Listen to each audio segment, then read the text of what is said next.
Hello दोस्तों, welcome back to my channel. आज मैं लेकर आया हूँ आरएसी की क्लास 1, जिसका आज मैं बताने वाला हूँ रेफ्रिजरेशन इफेक्ट। चैप्टर 1 से आपको बताने वाला हूँ आज refrigeration effect and COP COP क्या है एंड रेफ्रिजरेशन इफेक्ट क्या है। चलिए चलते हैं वीडियो पर।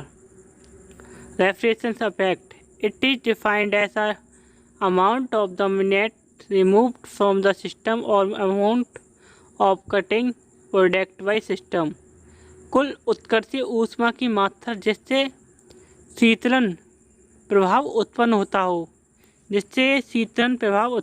हो, ऊष्मा की मात्रा, कुल उस आकर्षित ऊष्मा की मात्रा, उत्सर्जित ऊष्मा की मात्रा जिससे शीतलन प्रभाव उत्पन्न होता है, उसे हम रेफ्रिजरेशन इफेक्ट कहते हैं।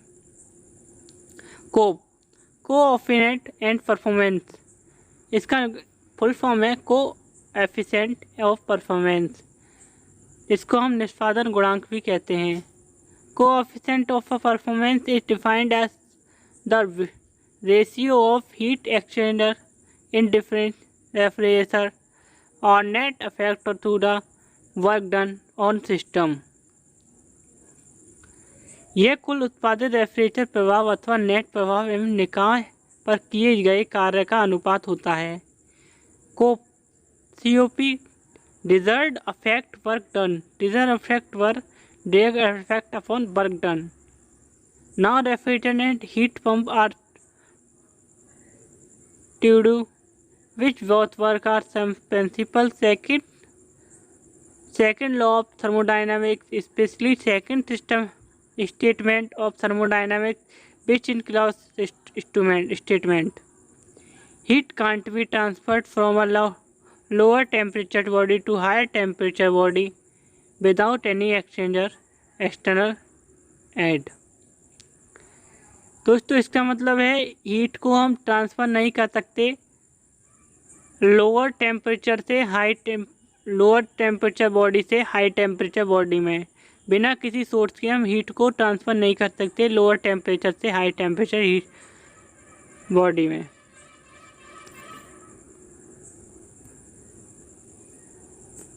दोस्तों, रेफ्रिजरेशन एक इसका वर्क डन है। रेफ्रिजरेशन हीट पंप है।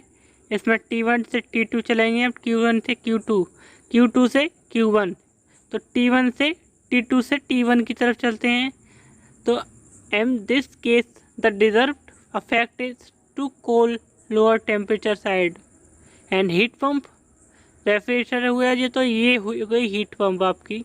इसमें चलेंगे T2 से T1, ये रेफ्रिजरेशन, ये हीट पंप HP। इसका वर्क डन होता है Q2 equal to Q1 minus W। इसका वर्क डन होता है Q1 equal to QW plus Q2। This case the desired effect is to cool higher temperature side. Scope COP refrigeration effect upon work done. और heat pump का होता है net heat pump and work done, transfer and work done. Q2 upon Q1 minus Q2। ये efficiency निकालते हैं हम ऐसे इसकी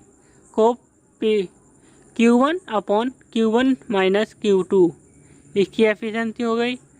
ऑन स्टैंडिंग Q फॉर्मूला 1 तो 1 form 2। Refrigeration and heat condenser Q1 upon Q1 minus Q2 upon Q1 minus Q2। अब दोस्तों, इनका लासा लेते हैं तो Q1 माइनस Q2, ये आ जाएंगे Q1 minus Q2, COP minus COP are equal to 1। ये 1 को हम इधर ले जाएंगे तो ये प्लस में पहुंच जाएगा। तो ये फॉर्मूला हमारा निकल के आता है। Method of refrigeration: ice refrigeration, air refrigeration, vapour compression refrigeration and vapour absorption refrigeration and special refrigeration. Chapter 2 आता है वेपर कंप्रेशन सिस्टम। दोस्तों, हमारा चैप्टर 2 है वो हमारा है वेपर कंप्रेशन सिस्टम। उसके बारे में हम डिस्कस करेंगे। थोड़ा सा आज मैं डिस्कस कर लेता हूँ, उसके बाद आपको डिस्कस करेंगे दूसरे लेक्चर में हम। Air condition, work on ideal cycle.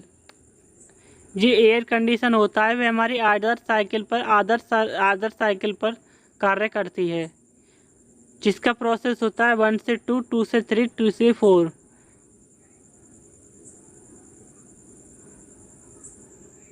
जिसको हम निकाल के आते हैं तो Q2 जो भी चलती है Q2 से Q1 की तरफ चलती है ये हमारी साइकिल। यहाँ से 1 से 2 तो 1 से 2 heat addition and heat removal एडियोमेट्रिक प्रोसेस होता है यहाँ पर। चलिए हम इसको कल डिस्कस करते हैं। और वीडियो को लाइक करना है, लाइक नहीं किया तो आपने लाइक कर दीजिए। अगर वीडियो को शेयर नहीं किया तो शेयर कर दिए। Please subscribe the channel. आपने चैनल को सब्सक्राइब नहीं किया तो चैनल को सब्सक्राइब जरूर करें। एंड नेक्स्ट वीडियो के लिए